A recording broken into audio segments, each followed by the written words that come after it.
Hi everyone, welcome back to our channel.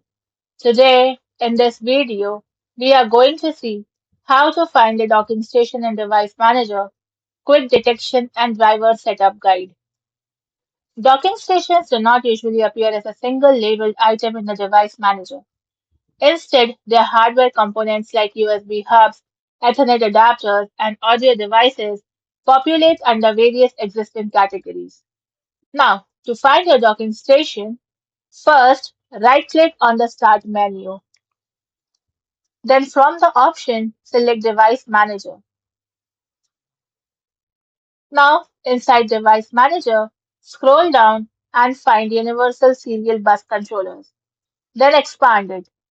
In it, find Docking Station or USB Composite Device. To open it, Step 3.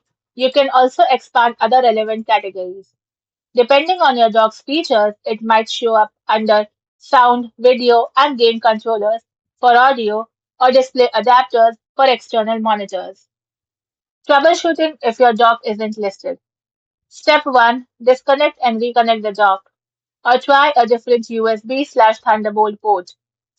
Step 2. Ensure the dock is securely connected to a power outlet and its power light is on. Step 3. Select the View menu at the top of Device Manager and choose Show Hidden Devices to reveal disconnected or sleeping dock hardware. Thanks for watching, and for more such informative videos, do like, share and subscribe to our channel.